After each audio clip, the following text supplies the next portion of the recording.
Assalamualaikum warahmatullahi wabarakatuh. Waalaikumsalam. Ya, kembali lagi bersama saya Ahmad Fauzi, mahasiswa Universitas Muhammadiyah Ponorogo. Kali ini kita akan melanjutkan podcast kita bersama beliau Ustaz Amir Mustamirul Ilmi. Ya. Ini perkenalan dulu kan? Ya, perkenalan dulu. Ya, perkenalkan, nama saya Mustamirul Ilmi, biasa dipanggil Amir. Saya asli dari Sukoharjo, jadi satu kota kita. Ya, Satu tempatnya. Cuma saya Sukoharjonya di Kartosuro. Alhamdulillah sekarang kami mengajar di PPTG Mu'atas, tapi di unit SMPIT-nya. SMPIT. Dan sekarang saya mengajar guru kaligrafi. Kaligrafi. Karena memang kaligrafi itu kalau mencari gurunya agak sulit. Ya, karena memang masih tahap pendakwahan kaligrafi. Nah, ini sebenarnya ladang banyak sekali untuk kaligrafi. Lalu untuk tinggalnya di Seliran, Jetis, Sukoharjo, di utara Sritek kalau antum semuanya tahu. Alhamdulillah sudah berkeluarga, istri satu insya Allah. Bukan baru satu ya. Insya Allah satu, dan putra alhamdulillah baru dua. Alhamdulillah. Rencana mau berapa kan? Ya, insya Allah nanti tergantung Allah memberikan berapa. Ya gitu, itu perkenalan singkat saya. Gitu Ustaz. Begini Ustaz. Ya. Kita kan sekarang itu di lingkungan pendidikan. Tentunya Ya. di lingkungan pendidikan itu memerlukan metode atau manajemen untuk mengelola suatu kelas atau suatu sekolah, Ustaz. Oh gitu. Lebih luasnya nanti, apalagi Ustaz sekarang kan pernah mengelola suatu pondok, Ya, mencakup itu semua. sebenarnya berarti ini sudah mulai. Sudah. Kita mulai dari tadi. Oke. Tentang manajemen kelas ya, ataupun manajemen, ya kita lebih fokus ke manajemen kelas ya. Ya. Karena nanti akan berbeda kalau kita berbicara tentang manajemen kelas dan juga manajemen di pondok. Walaupun sebenarnya sama ya, dalam artian manajemen itu ya bagaimana kita mengelola suatu lembaga, atau ya intinya pengelolaan agar apa yang kita kelola itu baik. Kalau di kelas sebenarnya itu salah satu mungkin lingkup kecil ya di pendidikan ya.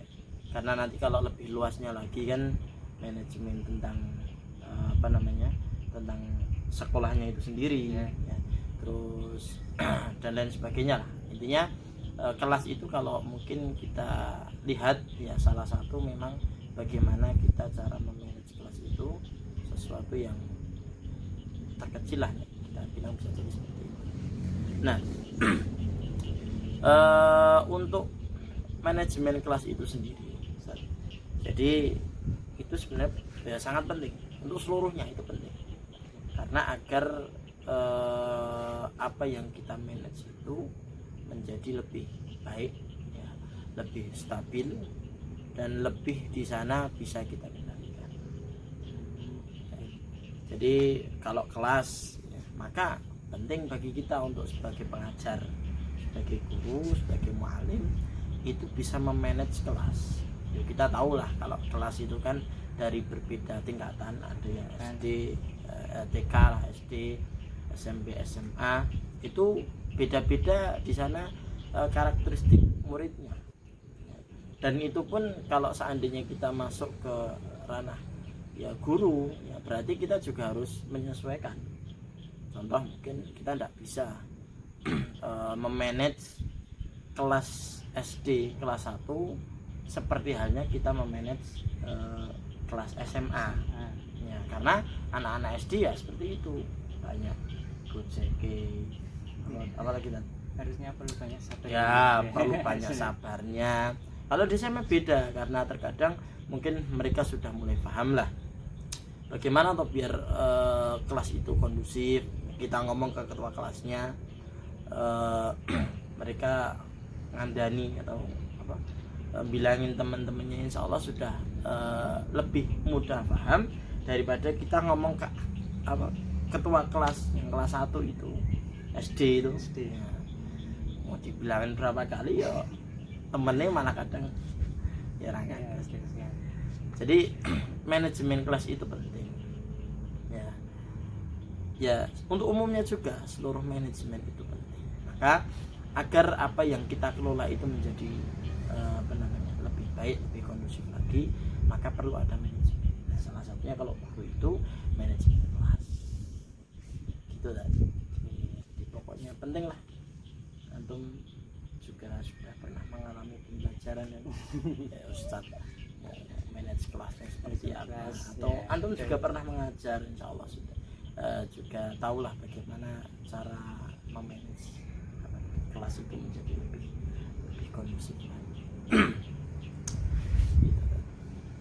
Mungkin bisa diberi contoh, mungkin manajemen yang kelas yang sudah antum terapkan yang sekarang, bagaimana strateginya, gimana biar kelas itu kondusif, bisa memahamkan semua apa itu siswa yang berada di kelas. Untuk manajemen kelas itu sendiri sebenarnya dalam kitab Ta'lim atau mungkin yang pernah diajarkan oleh Rasulullah SAW itu ya adalah manajemen untuk bagaimana kelas itu biar bukan hanya kondusif sebenarnya. Kalau kondusif tapi tidak baik sama saja, tapi lebih kalau kita orang pondokan ngomongnya lebih kelas itu lebih berkah, lebih baik lagi. Ya kita membiasakan untuk mungkin masuk kelas itu. Ini untuk umum di kelas ya, bukan hanya ketika pelajaran aja. Ya mungkin masuk kita biasakan untuk salam, ya untuk mengetuk, entah itu ada ustadznya atau tidak. Ini ketika di luar pembelajaran ya. Lalu ya kita membuat struktur kelas itu juga salah satu manajemen kelas ya. Dan itu tugasnya wali sebenarnya, wali kelas. Jadi kita sudah punya seolah-olah tangan kanan ketua kelas itu untuk di sana bisa memanage, bisa mengatur ya teman-teman itu, terutama yang sudah SMP, SD juga itu SD yang sudah kelas 4 ke atas lah, biasanya sudah mulai SMP dan juga SMA. Nah itu sangat berpengaruh. Karena apa? Karena kita tidak bisa kok setiap hari, setiap jam membersamai mereka di kelas ya. Betul kan? Ya. Karena kita ada jadwal ngajar juga, ada apalagi ada mungkin jadwal piket guru ya. Intinya kita sebagai wali kelas itu tidak bisa terus mandangi anak kita itu ketika pembelajaran gimana, ketika istirahat gimana, tidak bisa. Jadi kalau ketika di luar pembelajaran, kalau di dalam kelas, maka itu salah satu juga tanggung jawab dari ketua kelas. Ada problem apa, terkadang temannya ada yang bertengkar, nah, itu kan perlu ada manajemen dari kelas itu, dari ketua kelas dan lain sebagainya. Terus ada acara ketika guru itu tidak ada gimana kan, karena kasih tugas itu toh ya. Biar kelasnya itu lebih kondusif, tidak banyak yang tidur. Itu biasa kan, kadang kasih tugas akhirnya tidur aja lah, guru ini rata koy.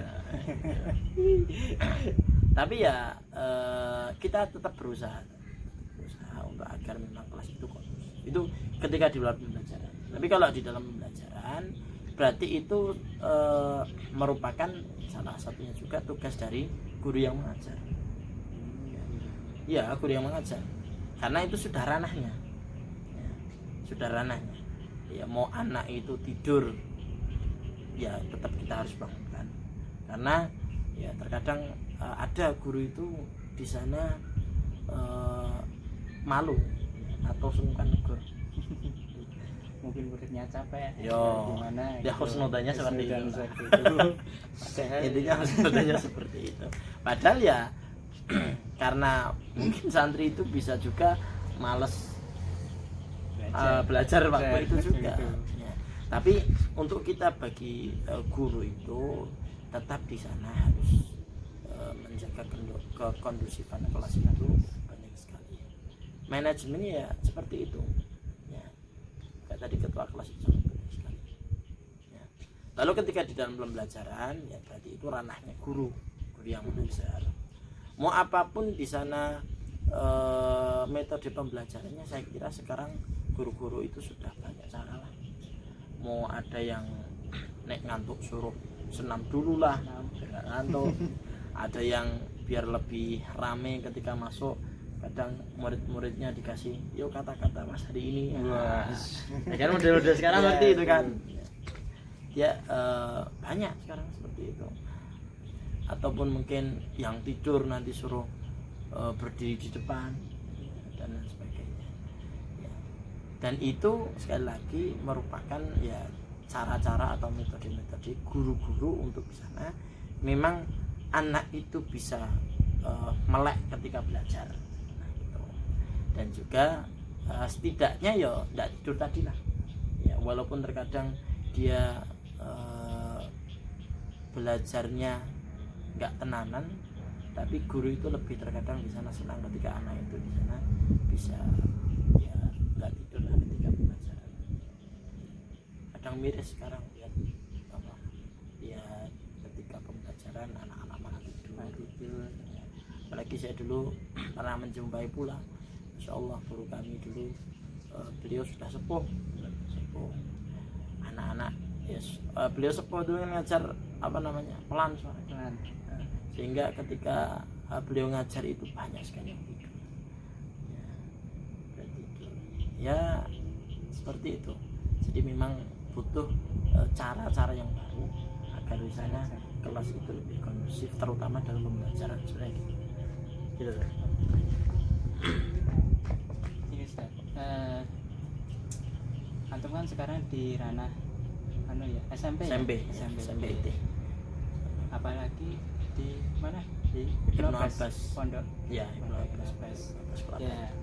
Di kelas itu kan ada beraneka ragam siswa ya, antara karakteristik ya, karakter terus apa itu pemahamannya juga berbeda-beda. Betul. Ini bagaimana atau cara guru itu membimbing siswanya biar bisa seluruhnya memahami, atau gimana ya maksudnya? Untuk memahami pembelajaran itu ya yang kita harus seluruh siswa itu dapat. Sebenarnya gini untuk pembelajaran itu kan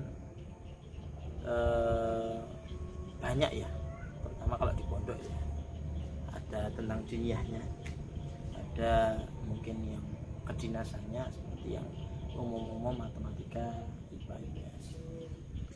Sebenarnya kita tidak bisa memaksakan santri kita itu untuk seluruhnya paham, itu sulit. Dan kita aja sebagai guru ya, sebagai guru kita kadang pembelajaran itu fokus untuk satu jurusan, apalagi kuliah toh. Nah antum kan untuk PAI ya, sudah PAI maka fokus untuk PAI. Ketika di jurusan PAI ya ada pembelajaran matematika, makanya itu. Jadi kita tidak bisa menuntut atau mewajibkan anak itu paham dengan seluruh pembelajaran yang ada, tidak bisa, karena itu sama saja memaksakan anak. Memaksakan. Padahal kita tahu kapasitas anak itu beda-beda. Ada yang mungkin cara nangkepnya cepat, terus ada juga yang diulang berkali-kali ora paham, gitu kan. Jadi intinya tidak bisa untuk kita memaksakan. Cuma begini, untuk pembelajaran sebenarnya terkadang anak itu terkadang pembelajaran kita itu sulit, tapi metode kita yang bagus sehingga anak-anak itu senang. Contoh saya itu paling tidak senang kalau di sana, bukan paling nggak senang sebenarnya, terkadang agak gimana gitu dengan pembelajaran matematika. Jadi ndak pinter sebenarnya dalam matematika. Cuma dari ndak pinter itu, tapi saya senang pembelajaran matematika. Ya. Senang. Ndak pinter tapi senang. Akhirnya ketika pembelajaran matematika, yo mau gimana pun cara yang disampaikan guru, kalau saya senang pembelajarannya, penyampaian guru, nek saya ndak bisa pun, ya sudah. Saya nyari cara gimana gen jawabannya ki padha karo gurunya.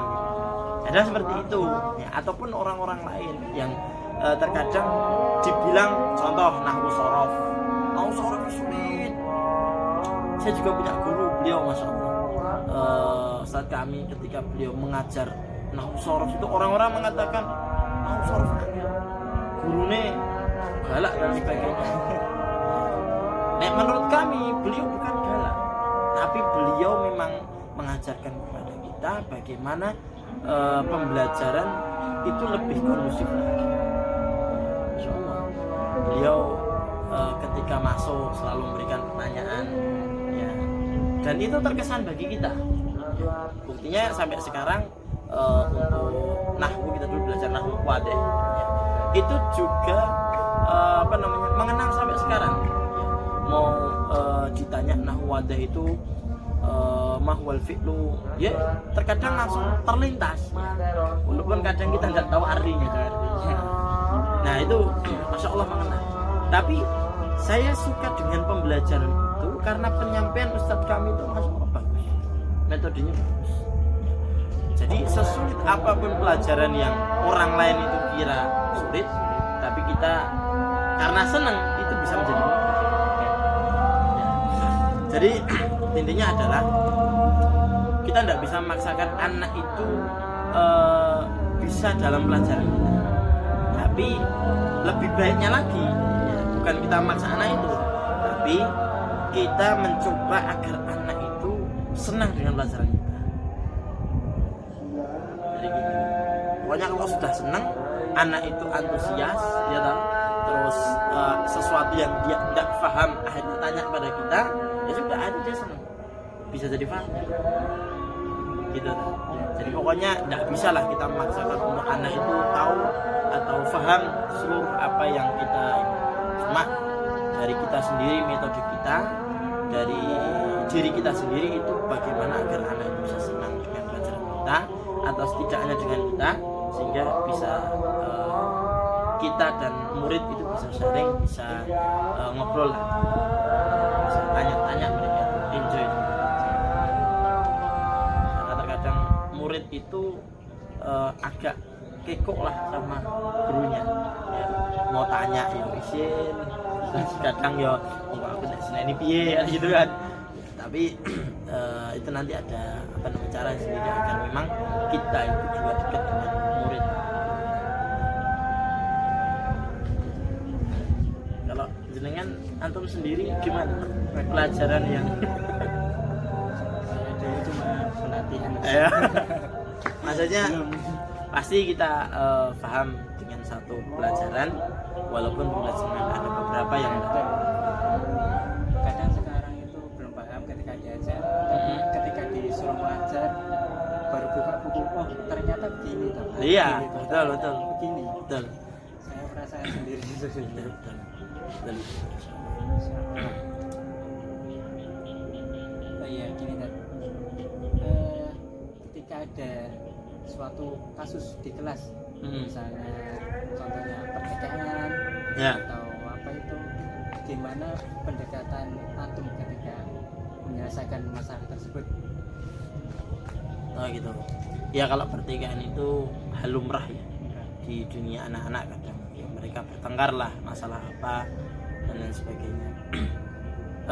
Untuk ya kita mendamaikan, bukan menjudge salah satu orang ya. Tetap tugas kita untuk mendamaikan mereka. Kita tidak mau kok murid kita atau antar santri kita itu setelah kita temukan, kita tabayunkan kok mereka malah tambah membesar permasalahannya. Ini jadi gitu. Kalau kita dulu di pondok itu alhamdulillah ya, selama saya beberapa 2 tahun ya, 2 tahun dulu di Alimah itu baru 2 kali yang saya temui pertikaian itu antara anak SMA. Ya masalahnya terkadang sepele. Kalau bagaimana cara agar mendamaikan, ya berarti kita harus tabayun. Dalam artian kita temukan anak yang bermasalah itu, kita tanya kenapa kamu marah. Yang satunya juga kita tanya kita kenapa kamu marah. Apalagi SMA SMP itu kan gejolaknya banget ya. Tapi alhamdulillah mereka itu mudah untuk paham sebenarnya. Jadi kita tanya dulu, kenapa kamu marah? Saya baru mandi dan sebagainya. Dan karena dia baru kamar mandi ya. Yang satunya, dan saya cuma nendang bola tadi. Tapi nendang bolanya kena pintu kamar mandi itu. Kita tidak tahu bagaimana kondisi hati mereka. Mungkin yo pas adus lagi akeh masalah kan, malah digedor, dikira digedor padahal tidak sengaja. Yang satu juga dia cuma pengen main bola kok malah disalahannya gitu. Ya itu kita tabayunkan saja. Kita cari dari mana tuh akar permasalahannya. Kalau sudah, maka kita jelaskan gini loh, ini tadi cuma main bola gitu loh, itu cuma main bola dan tidak sengaja, ini tidak sengaja konteksnya, kena gitu kamar mandi gitu loh. Bisa memahami dah? Bisa Ustaz. Nah yang ini mas, ini tuh baru mandi, maka kalau mau main bola itu jangan ngawur nendang. Akhirnya kan berakibat seperti itu ya, akhirnya berakibat seperti itu. Sehingga kita coba untuk di sana mencari akar masalah dan kita jelaskan satu persatu. Alhamdulillah selama itu kita lakukan ya selesai. Walaupun amang awal itu ketika kita temukan ada yang tidak mau, ada yang ini, ya tetap kita sebagai guru tidak bisa melunak ketika ada itu. Ya sudah, anak itu saya panggil, tidak mau dipanggil kita yang sana. Nah kita bawa anaknya dipaksa. Memang harus ada hal seperti itu. Kita tidak bisa kok lembut terus. Anak-anak pasti akan akan menganggap kita itu atau gurunya terlalu lemah lembut lah, enak lah. Tapi kita tetap harus tegas. Panggil tidak mau datang, ya sudah kita bawa anaknya. Kita dudukkan. Kalau saya sendiri itu biasanya anak-anak tak suruh istighfar. Anak istighfar gitu. Istighfar. Kalau ada istighfarnya kan salah gitu. Itu lah. Karena masih ada rasa marahnya, tidak ikhlas lah dan sebagainya. Nah, itu saya suruh ulangi, pokoknya sampai di sana bagaimana istighfar itu dengan tenang, ikhlas, orang enak langsung. Astagfirullah. Kalau sudah tenang belum? Sudah tidak. Oke, sekarang saya jelaskan. Nah, baru gitu. Sejauh ini kalau ada yang bertikai seperti itu untuk saya cara memecahkan masalahnya. Tabayun. Ya tabayun. Lebih ya karena itu juga yang diajarkan oleh Allah Subhanahu Wa Taala juga yang diajarkan oleh Rasulullah untuk ya selalu tabayun. Pokoknya jangan sampai kita hanya memandang dari satu sisi. Kita tidak tahu sisi orang lain itu menganggap si A itu gimana, yang si A menganggap orang lain seperti apa. Bisa jadi mungkin orang lain dikira benar, padahal dia yang paling salah gitu. Makanya kita cari akar permasalahan dulu dari tabayun itu. Dan ini harus kita biasakan sebagai guru loh ya. Kita mendapatkan berita buruk dari mana saja, kita tabayunkan, benar nggak toh anak ini kok seperti ini. Kan kadang guru itu menganggap ada anak yang bandel, jadi kita perlu untuk tabayun.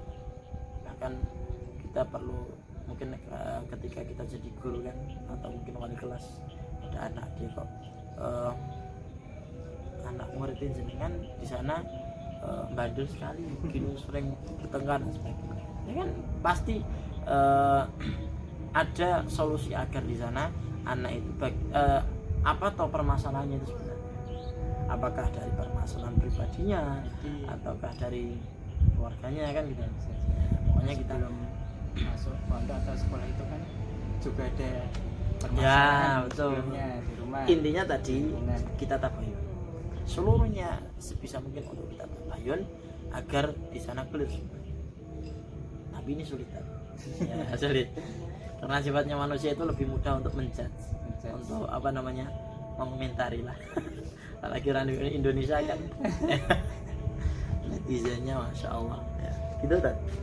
Jadi, kalau ada pertikan seperti itu kita damaikan. Kita damaikan lah, karena tugas kita mendamaikan, bukan untuk memperbesar masalah. Balik ngompor-ngompori guru malah ngompor-ngompori.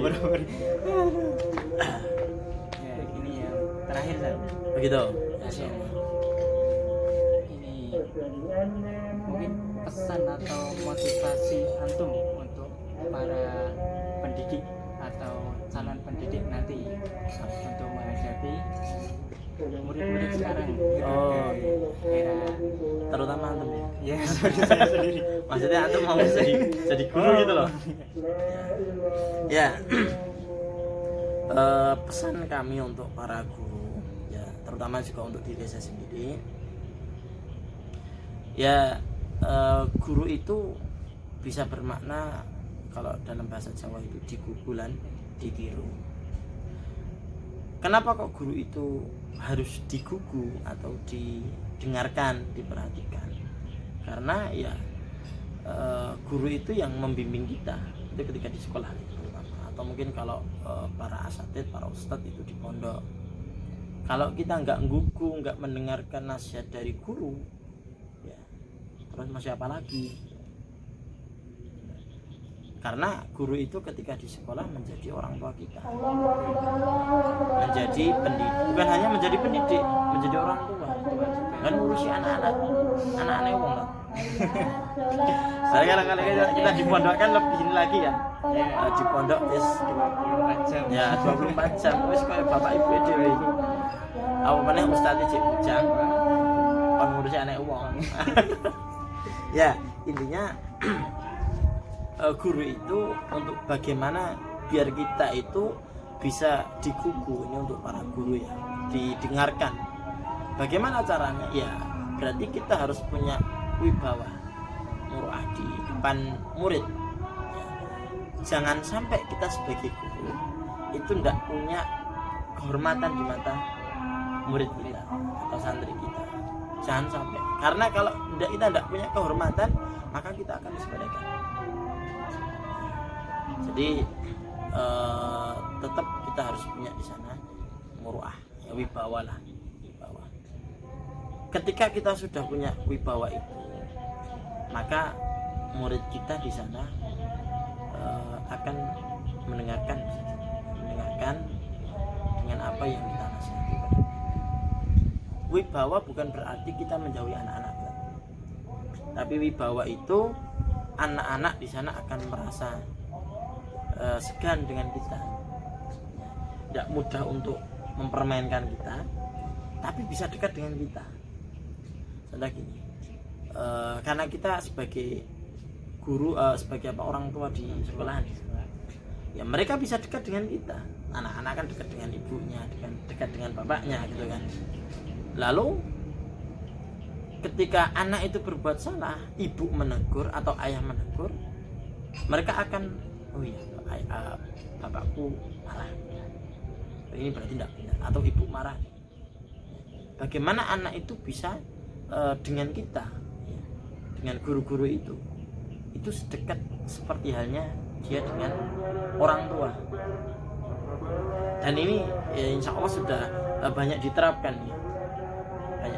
sehingga anak itu dengan guru ya dekat, ya di sana mau curhat ya insya Allah gitu lah, gampang. Karena apa? Karena sudah nyaman dengan gurunya. Sehingga dan guru itu memberi nasihat, guru itu ngasih tahu, nah gini tidak benar ini. Dia terima gitu loh. Dia terima. Digugu. Bukan malah melawan. Bukan malah melawan. Nah untuk bila sekarang mungkin banyak juga berita-berita tentang guru itu malah dilawan sama muridnya. Sebenarnya ini tetap menjadi kewajiban bagi dua belah pihak juga, dari keluarga, dari bapak ibunya orang tua, dan juga dari guru. Karena kalau di rumah sudah dirawat baik oleh orang tuanya, di rumah dibiarkan sama gurunya kan di sana aja. Atau sebaliknya di sekolah atau di pondok di sana sudah guru itu sudah yang andani seperti ini dan sebagainya, ajarkan seperti itu. Cuma di rumah dibiarkan, betul loh, kan sama aja. Ya, sudah kita ajarkan hal seperti ini sampai rumah dibiarkan. Terus anakku tak gini-gini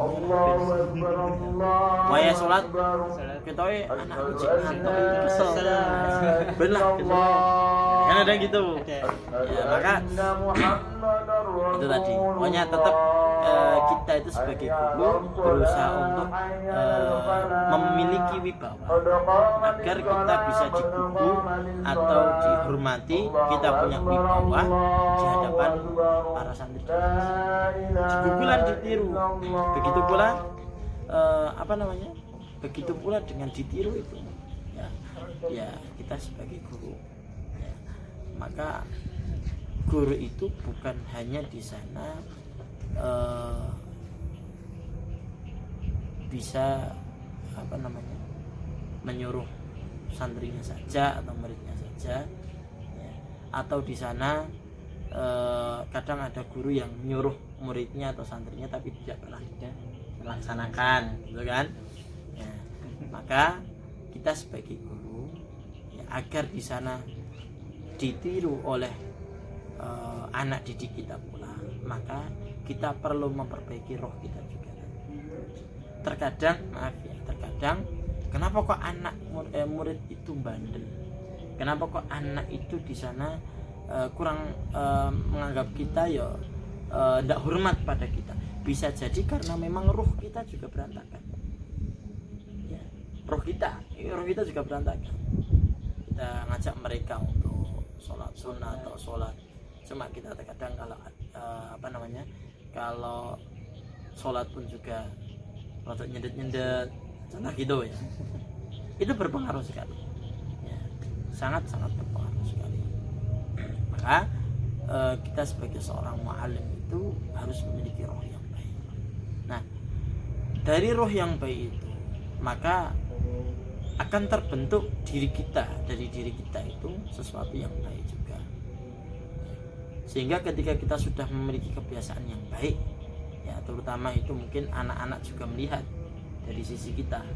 Mungkin Masya Allah Ustaz Fauzi ya, beliau sholat sunnahnya bagus gitu. Nek sholat iki ora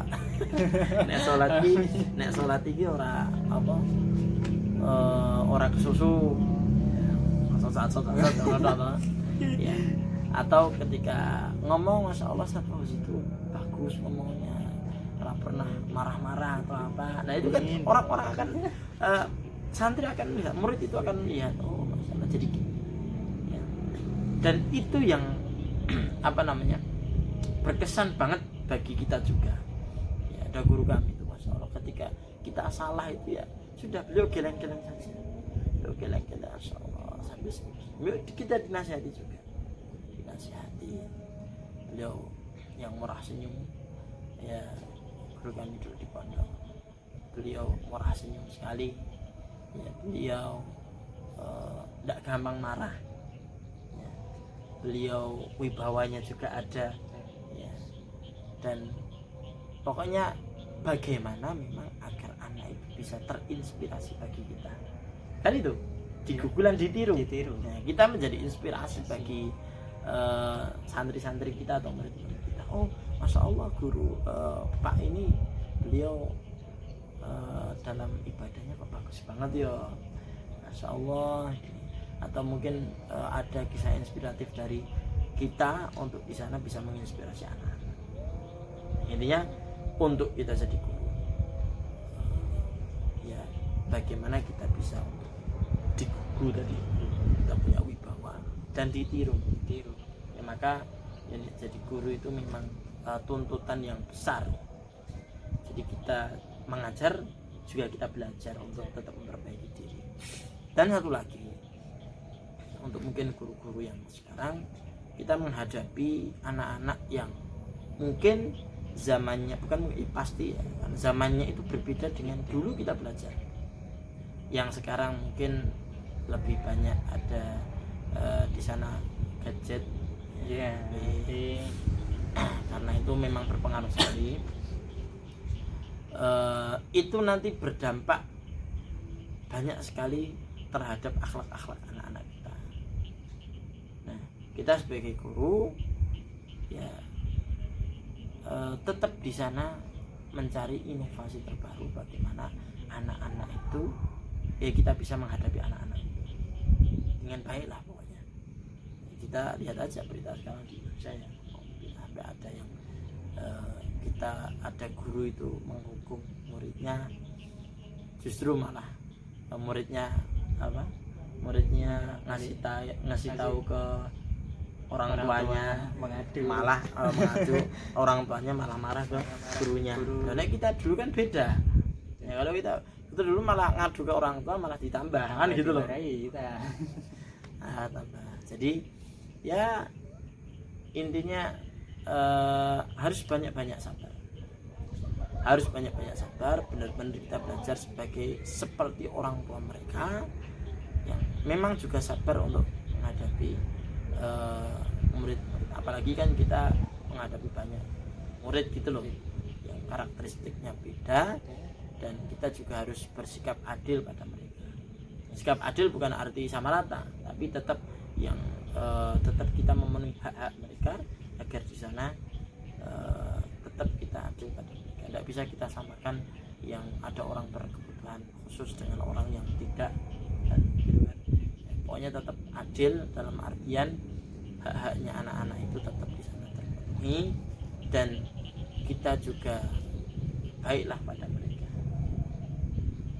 Jadi gitu untuk pesannya, biar kita jadi guru yang baik, digugu ditiru, dan juga kita harus banyak bersabar untuk menghadapi anak-anak, terutama yang zaman sekarang. Bisa jadi mungkin di zaman yang akan datang lebih harus sabar lagi. Karena beda zaman. Ya, insya Allah semoga kita sebagai guru tetap diistiqomahkan oleh Allah Subhanahu Wa Taala di jalan dakwah ini. Kenapa saya sebut dakwah? Karena memang ini dakwah bagi kita semuanya. Ya, kita intinya mengharap ridho dari Allah Subhanahu Wa Taala untuk mengajarkan ilmu ini, dan juga kita tetap disabarkan oleh Allah Subhanahu Wa Taala untuk menghadapi segala cobaan, segala permasalahan yang kita hadapilah di dunia pendidikan. Karena mungkin sekarang belum merasakan rintangan itu, tapi mungkin ke depan lagi kita akan menghadapi rintangan-rintangan di dalam pendidikan itu. Entah itu manajemen di dalam kelas itu, atau bagaimana kita berinteraksi dengan anak-anak, atau mungkin yang lebih luas lagi manajemen di dalam sekolah itu sendiri. Gitu. Jadi ya tetap semangat lah buat para guru semuanya. Jangan kendor untuk dakwah ini, untuk mengajar. Insyaallah balasannya dari Allah Subhanahu Wa Taala lebih besar. Gitu. Ya, Ustaz, terima kasih telah menemani kita pada malam hari ini. Ya, insyaallah. Semoga selalu dijaga oleh Allah. Amin. Berikan kesehatan selalu, diamankan dari segala musibah. Amin. Dan antum semoga yang seperti itu jodoh. Amin. Ya, insyaallah ini insyaallah ya. kita insyaallah ya. Ya gitu teman-teman, cukup sekian dari saya. Mohon maaf bila ada salah kata, salah ucap. Assalamualaikum warahmatullahi wabarakatuh. Waduh.